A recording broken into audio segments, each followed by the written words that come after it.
Hello, everybody. It's Tim again. I'm trying to figure out how I wanted to call this. So we have a couple names out there to call this journey. Um, One friend said mob, uh, man boobs, MOOB. Another one said dad bob boobs. We can go DBB. A woman that I've known since kindergarten, went to school with her daughter, said called them Taters, so I was thinking maybe Tim's Tater. There's been a couple more, but just trying to think of a fun name to call the journey. Anyways, I think I left off waiting to hear for my appointment for the surgeon. Like I said, to recap, May 6th, I found out I was diagnosed with invasive ductal carcinoma on the left side. It was about 1.6 centimeters. That's about it. So I was told the U of M would contact me sometime in the next week. They like to get you in for your consult.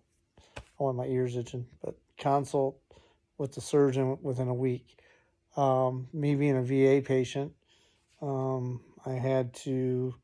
they were going to go through community care and all this stuff. My doctor said if they call for the appointment, go ahead and take it, and everything will get worked out. So Monday, Tuesday, we go through the whole weekend anxious. We started letting people know. I was accused by Chris, which in case people don't know or realize who Chris is, she's my best friend, my heart, my soul, my girlfriend, my fiance. She's my everything. She keeps me together, the kids together. So she's been my rock. This has been our journey, and hopefully I can get her on video soon. But anyways, Chris and another friend were, on me for downplaying everything, not taking it serious. I keep reassuring them that I was taking this serious, but what can I do? So, which was a good thing. It kept me from going too much, I guess, in denial. But even though I really wasn't in denial, because I know what I'm facing. So Monday rolls around, I don't hear anything. Tuesday rolls around, we don't hear anything. I actually sent a message to the VA. I asked a question, bounced back and forth with the nurse on messaging. Wednesday rolls around, Thursday rolls around, Friday rolls around with nothing. I mean, you can imagine. Now we're like, what the heck? Because one thing they'd said is surgery is usually 3 to 5 weeks out. So I already lost a week. Go through the weekend with a little bit more like just anxiousness, like, okay, when is this going to happen? Monday, I get a phone call. No, Monday, nothing happens. I send a message. And I'm like, what is going on? The nurse who I spoke or was communicating with wasn't very, very good. She should have had some answers about when the tumor board was going to meet, or the oncology board at the VA.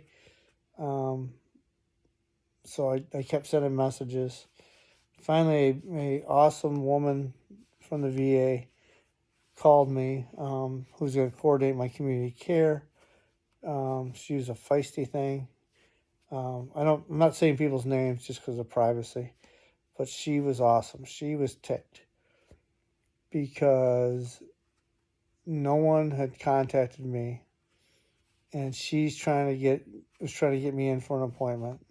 And actually, I think this is Thursday by now, not even Tuesday or Wednesday. She had spent 40 minutes trying to get a hold of someone at the U of M.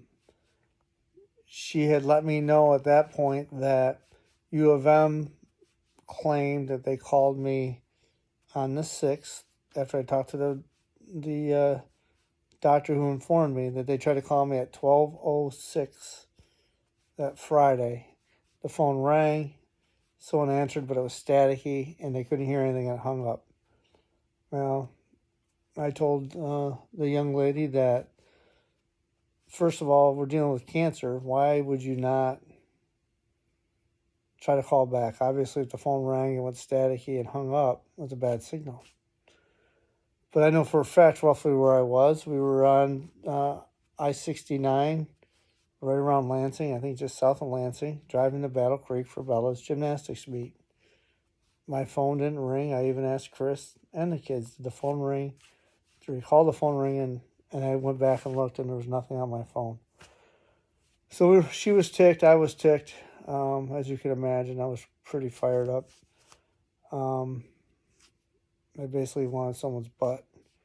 Because, again, if you're doing this, it's happening to me, it's got to happen to other people. And it had me pretty upset. I had Joanna, oh, I almost said her name. I had my caseworker for VA awfully upset. So anyways, I called, I talked to somebody. They tried to give me, whomever it was, a case manager at the U was giving me a runaround.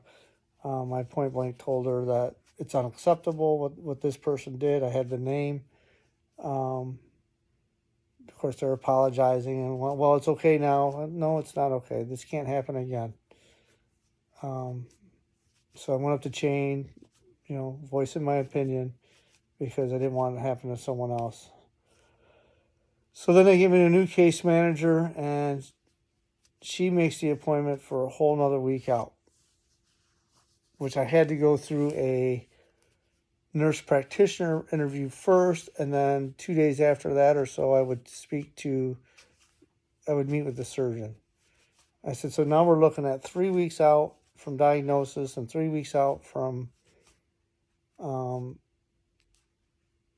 till surgery. I said, that's unacceptable. Again, I'm trying to be very polite, which most of you who know me knows I'm not always the most political. I said, that's unacceptable. Give me another date. So finally they moved me up and found me a date to Tuesday with the nurse practitioner.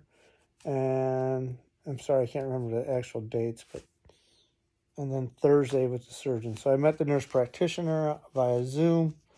That was just pretty vanilla. She was telling me what to expect as far as health questions and surgery and recovery. We found out then it's an outpatient surgery, not inpatient anymore. We talked about genetic testing and things like that. Talked about having a social worker talk to me and the girls because, he said they sometimes hold things in. So that nurse practitioner is just really uneventful. Nothing really to speak of. So the best part was 2 days later we got to see the surgeon. So one of the things I talked to the nurse practitioner about was the girls wanted to go to the surgery meeting. They came up to us, said we would like to go, and I told them right off the bat, whatever you want to do, involved wise, you're more than welcome to. I want you to be whatever you're comfortable with. I better talk faster. It's at 8:50. Anyways, I think I'm going to end it with that. The girls wanted to go, and we were told that they couldn't go because of COVID. So I was kind of ticked about that. But next episode here in a minute, I will get into that in more detail. You guys have a great night. God bless. And check them boobies and balls, man. Boobies and balls.